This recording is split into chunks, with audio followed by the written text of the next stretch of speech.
Hey guys, how's it going? My name is Daniel and welcome back to Tera, the non-live interaction, because I suck at managing my webcam software and somehow messed up and got the gameplay corrupted, not the gameplay, the footage corrupted for the live interaction webcam. Yeah, nothing I can do about it, sorry about that, I suck. That's about it, that's about all I can give you. I suck. Anyway, let's try to make the best of it, shall we? I hope you enjoyed this commentary in the best possible way, and yeah, let's see what we can make, if we can make something out of this.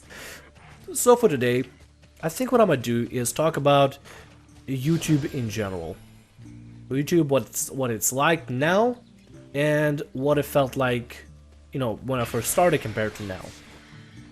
And my YouTube experience in general has changed a lot, like significantly, because YouTube never really stayed as its own entity. It always changed to something different, kind of. But like these, we're almost down to a legendary weapon, by the way, which is really awesome. And what's the best place to start? I think when I first started making YouTube, I wanted. Fun fact: not a lot of people know about this, but when I first started making YouTube, I actually started as a Halo Machinima director, and I made Halo Machinima and posted that on YouTube. The very first Halo Machinima I've ever done was actually a... as odd as it's gonna be, I'm gonna tell you right now what it is. It's a little embarrassing because of how ridiculous it is. But it was me recording Halo 3 or Halo 2 gameplay. I think it was Halo 2. And then have characters sing in-game and then put Linkin Park music over it. Yes. I actually used Linkin Park music in my videos. I didn't monetize my videos, I couldn't have monetization on at the time when I uploaded them. It was like a while ago, like more than 4 years ago or 3 years ago.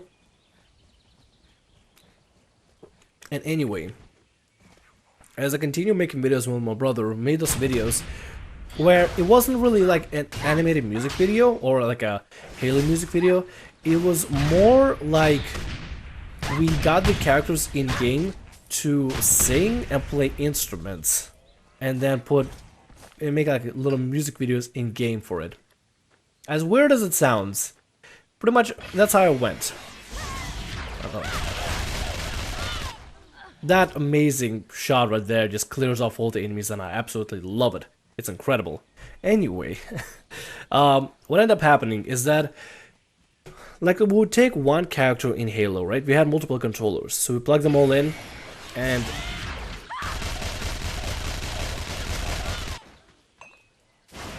there we go. Completely missed out that one character because there's so much dust happening whenever I use the machine gun. It's just impossible to see the health bar sometimes. It's impossible to see if the enemies are still alive or not. Anyway, at the time, my brother and I, we would take and use the cheat to put weapons down, and that would be the singer of the video, and then everybody else would have brute shots, the Halo 2 brute shots that would fire off like grenade launchers, and we would use them as guitars or instruments or basses or whatever, and have characters play the instruments while going up and down, and make it look like they're playing an instrument or something. And then, I don't know how we did drums. I think we did drums by using some props and stuff, and we turned them into, like, made them look like drums or something. I don't know what we did, to be honest.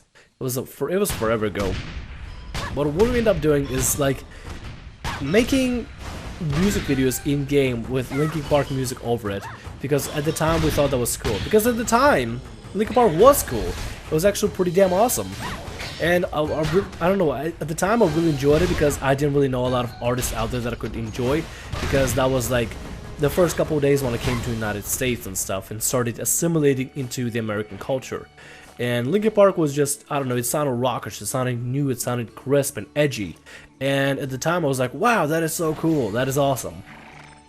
I mean, now I look back at it, it was cool back then, but now it's a little silly. Even the music videos that I did are silly. There are no records of it, by the way. They've all been deleted. Not for any reasons, it just, at a certain point, I didn't care for the channel, I just deleted it, I was like, whatever. Even though there were people subscribing to it, we had like 100-something subscribers, a little bit over than that, and people kind of liked what we did on there. But at a certain point, I was like, delete the account, whatever, don't care for it. And I stopped making machinima for a while. Until my buddy, Ryan, that you've seen on streams before, decided he would start a production with Halo 3. And at the time, his channel was called Sevenfold Productions. No, it was called Avenged Sevenfold Productions. After the band Avenged Sevenfold, which is a heavy rock band, which did a lot of heavy metal music, sort of metal rock, I guess, heavy metal. I don't know what genre would be, but at the time it was like a cool thing. It was like middle school days, by the way. So back in middle school days, I learned I wanted to be a YouTube content producer somehow. And anyway, my buddy Ryan had a plan to make this epic, like, trilogy that spans across all 3 Halo games at the time: Halo 3, Halo 2, and Halo 1. That was a weird order to give it in. Halo 1, Halo 2, and Halo 3. And he didn't have anybody that had a Halo 2, like had an original Xbox console or Halo 2. And my brother and I did, so he decided to kind of like recruit us to his like film crew or something. And we would just make videos on Halo 1, Halo 2, and Halo 3. Or used all 3 games to make this machinima that he had idea for. I never seen any script of it, I never seen any details of it, never seen any titles of it, don't know what the name was. I never seen any records of this machinima, or what it was going to be called, or any detail whatsoever of its concept. And I, for some reason, strongly believed that it was a real thing, a legit thing. I thought it was like in the works, in the process and everything, and I was really hyped for it. So during the time, nothing was happening, and I kind of got, a little bored, and then decided, you know what, screw it, I'm just going to make my own machinima out there. And at the time, I got Halo 3, my brother and I were really into it, learned about Xbox Live, what it's like, and started playing online with friends and stuff, and oh my god, it was so amazing. It was literally amazing to be able to play online with friends. So anyway, keep saying anyway. At a certain point, I wanted to make my own machinima, and my friend Ryan wasn't really doing anything with his, so I started just writing stuff up on my own, just making stuff up, making a simple script, and making simple body, like, directions for characters, the body actors to be used in the, in the machinima. And I think it was called Stand of Spartans. Yes, it was called Stand of Spartans. There's no footage of it, there's no gameplay of it, or no records of it whatsoever. I think the machinima has been deleted, or the channel for that machinima has been deleted at a certain point, because I just didn't really care for it. I just kind of was like, whatever, I'll just delete it, start something else, start something new, start something else. And at the time, what I would do is grab like a little digital camera that I had, and I would stack a bunch of games under it as a tripod, put the TV down from its little stand down on the floor, put a little blanket over it so it covered the light on the outside, and position the camera perfectly. And while I would be in the blanket as well with the control in the background, and doing all the filming from the little like camera mode from Halo 3 that it had. And I started making machinima by just recording the TV screen, and just using the footage from the TV screen to make film, and to give it a story, give it characters, give it voices, scripts, and everything. And I did well. I'm honestly, I gotta give myself credit. I did pretty well with it.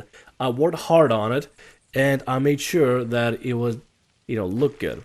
I had a little tiny laptop that I have here right now, my little single core laptop, and I would edit the hell out of that thing as much as I could with the Windows Movie Maker. And I focused more on the narrative rather than the visuals, because I couldn't get visuals down. Are you kidding me? I had like nothing going on for me. By the way, this is the part of the video where I'm just selling a bunch of crap, which is very nice for me to like talk about what I was doing. And at the time, it was awesome being able to make something on my own. Write my own scripts, make my own directions, and be almost a director of my own film, or sort of film. It was fun. It was a very awesome experience. It was a very creative experience that I really learned to enjoy. And then from then on, I don't remember what I did with it. I remember the story started off as a group of Spartans were trying to find something. Then it became something big, then there was a huge battle against the Spartans and elites. And that one battle, I remember loving making the, like, I guess the directions for that battle, because I was able to get online, get a bunch of friends to help me out, get a bunch of fans of the show to help me out as well with this machinima, and create, I don't know, like a work with other people that I could be proud of. And it was a very, very exciting time, you know, at the time when I was doing it. And I was so happy to be able to create something of my own at the time. It was quite an experience. And be able to direct it, edit it, have a full direction of what I'm gonna do with it and stuff was so awesome. I don't know exactly how else to describe it other than awesome. It was just a very cool, creative experience of being able to make what I want to make. And that's about it. At that point I realized that I need to take out the gems from the first piece of gear and place it in the second piece of gear while the dog was just dancing around scratching its ass. Tera has some of the weirdest character models out there. Like, the trainer is just a dog that just sits around and scratches his butt every now and then. That's all it is. In lamest terms, that's all it is. Also, my armor, look at my armor, it doesn't even change in appearance, it just changes color. But nothing else, like new models and nothing, nothing changes. It stays the same, new color whatsoever. It's like, can I just get like a dye system to just dye my clothes instead of getting a brand new piece? It's like, it feels like I'm playing a fashion MMO rather than like a action MMO. What happened to your face? I completely digress from points every single time, and I'm sorry about that. From then on, the machinima kind of went on to skew off in whatever direction I wanted to take it to. I think I made like 9 episodes, and then high school started. Or high school, I think 10th grade of high school? Well, yeah, 10th grade of high school started, and I just didn't really have time for it. I remember at a certain point I felt like I needed to stop the series. I needed to stop whatever I was doing with the machinima because it was just taking a lot of time out of me, and I was, you know, getting to the point where school was getting pretty busy. School was getting pretty important, and I couldn't really waste time making recordings on YouTube. So I stopped doing that until I learned about the amazing things such as a dazzle, and invested, saved up enough money to get myself a dazzle, and started writing this whole script. Let me go ahead and go back to the original point of how this started, how this third startup. And look at that, I got all my legendary pieces for my weapon, which is incredible. It's actually really, really cool. And I'll pick them up in a bit, and we'll get to the point where we eventually get to equip the weapon towards the end of the video. Well, next video, because I'm not level 20 yet. I'm supposed to be level 20 for it. Anyway, sorry if I keep digressing from the original point that I'm trying to make. My third inspiration of wanting to be a YouTube, my third startup of wanting to be a YouTube creator. Started off because my friend let me borrow Ghost of Onyx Halo book. There were a lot of Halo books at the time that were being written, and they were very popular, and one of them was called Ghosts of Onyx.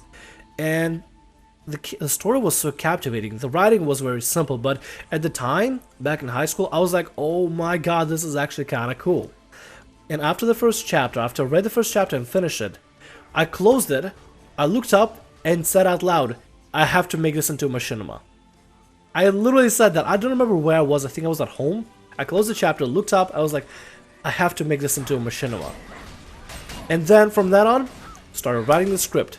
Went online looking for voice actors to voice act in the machinima, to try to see maybe some of them would like to do it for free and just get, like, you know, publicity and work together on this community project. You know, I found a site where I could get some free voice actors that would be, you know, on volunteer basis. They would get the credit and they would have their, you know, they'll be able to build their own portfolio for the machinima.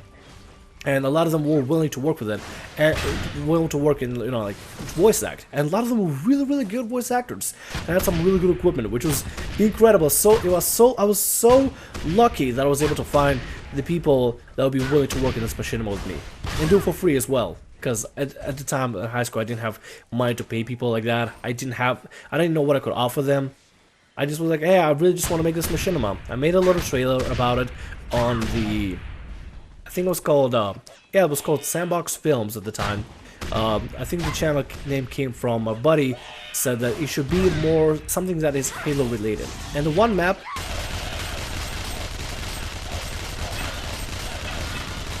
And I remember the one map that my buddies and I used to love playing back on Halo was Sandbox. It was a big map where you could like create anything and everything on. It was just a giant open box canvas for people to just make their own levels and stuff. It was kind of dark and it had like a sandy biome, but it was a cool concept because you could just make whatever you want on it and just kind of play around with it and have fun with it, which was a really cool concept at the time. But nevertheless, from then on, we finally got the channel name. And then started getting some voice actors. I made like a little trailer to show people exactly like what the concept art was going to be like. I took some concept screenshots in game, like in Halo, and made something with Windows Movie Maker. I saved up money for a capture device. I think I got a Dazzle at the time. I still have it, by the way. Still, after all these years, I have it. I got a Dazzle to record all my footage. It wasn't like an HD Dazzle, it was just a regular standard Dazzle, but I didn't care much for it. I just wanted to have something to make videos on. That's all I cared for. What came with the Dazzle was also an editing software that I started using. It was just like a simple Dazzle standard editing software. It wasn't anything complex, wasn't anything impressive, but I started using that and learning how to edit with it because like other than that, I had just Windows Movie Maker. I did not want to use Windows Movie Maker at all. So I started using the Dazzle software and learning how to do it. It took me several days to just learn the basics before I started editing. And then I started working on this production. First, I took maybe about 2 whole days for maybe a couple hours each day to record all the gameplay. I already had everything set up. It just saved, archived in my Xbox. I just had to go back to theater mode and float around and capture everything and capture all the nice shots. I recaptured every single shot like 3 or 4 times to make sure it would look good, or make sure I got like right angles for it and angles I could switch from. It was such a cool experience of having this cinematographic freedom while playing a game that I used to love, like playing Halo. I still played Halo on the side and everything, but I found myself spending a lot of time recording, coming up with scripts, and reading the book and then translating the book into a script that would flow well with the story and would add more detail and like dictate actions that characters will have to take and be more detailed, I guess more explanatory to people that usually would not watch Halo, but somebody who would want to watch just a film, a movie, a cinematic experience of a sort. I wanted to bring that to it, and I wanted to do something, something unique, impressive. I didn't just want to make machinima. I wanted to make like a cinematic experience for it. That's what I really wanted to do. It was such a cool experience to be able to do so and kind of create a film, create a work of art of my own that I could show out to other people, show to maybe friends, maybe relatives, or people, just random people online on the internet. And the machinima started getting a lot of attention, started getting a lot of traction. People could see potential for it. Some people complain about, armors being different. Obviously, I started learning more about like what audience feedback is like and how to treat it and everything. So I started getting a little less defensive with what people were writing in the comments section about, about the machinima that we were making. And by the way, at the time, my buddy and my brother were helping me out with it, but I was pretty much like the primary director of the whole thing. And at the time, I kind of started learning a lot of useful lessons, like how to take criticism, how to take feedback, how to deal with criticism, how to use criticism and feedback in as an advantage, how to perfect my work of art using that criticism. And I remember that being like one of the most important lessons I've learned is to take criticism and convert that criticism into something you could do better for your channel to improve yourself rather than take offense to it. Because taking offense to something means you're not willing to learn, meaning you're not willing to adjust something and improve yourself. I love that ability. The machine gun ability, I love that. It's incredible. And I figured out another player, Ellen Degenerates, playing the game. I was like, hi, Ellen Degenerates, welcome. Welcome to the game. So then from then on, I learned a lot of lessons from making the film. Especially, I took months to create an episode because it was the first week of writing the script and making sure the script would be good and everything would be fine. The script would match the characters, get a good vision on it, to get a feedback on it, just from other people that I knew that are good in writing and stuff, and kind of figure out what what they think about it. Kind of get feedback from other people, at my college, not college, at the time I was in high school, well, from our friends and stuff that were really good with like English and writing and stuff like that, creative writing and all that jazz. And I started learning another lesson of asking other people for feedback to improve on stuff. Like something I'm working on, ask them for feedback, they tell me something, improve on it. And that was another lesson. Like not take back from something already completed and take feedback, but something within like something that I'm working on. And not getting offended by it. Because at first I don't know, it was my little precious baby, my little precious machinima that I was really working hard on and wanted to make sure it would be good and stuff. And every single time somebody would give me criticism or give me crap about it, I kind of took offense to it. Not intentionally, obviously. I didn't mean to take offense to it. It was my own little precious creation I was working on, and I loved what it was becoming. And I guess I couldn't really take the fact that somebody was, saying something bad about it or saying something was wrong or right at first. But being able to take feedback from people is probably one of the most important things you can do in order to improve your piece of work and be able to improve in whatever you're working on or whatever you're creating. Because if you can't take what somebody else said and turn it into something that will benefit your work of art, then it's probably not a safe bet for you to ask for criticism. At that point, you need to stop doing what you're doing and start asking people for criticism, because that's what's going to pay off at the very end. Other people's feedback is important, and I learned that the hard way by, constantly sucking it up every single time somebody would say something like, this is bad, that is bad, this has to be improved in this way, that has to be improved in that way. Although, yes, I was a little upset that somebody was bad-mouthing my little precious creation I was making. It was important for me at the very end, even now as a YouTuber that I use now today, to continue take feedback and turn it into something to better the channel, to better the video, to better a series, to better my editing skills, and to better my commentary skills. Which, that's number one. If something got corrupted, if you can re-record it, go for it and do live interaction. Don't do this what I'm doing. But if it's really needed, then do it. I'm gonna end the commentary right about here. I talked a lot. My name is Tamriel. Like, subscribe, and as always, have a great day. And see you next week with hopefully better commentary. Live commentary. See ya.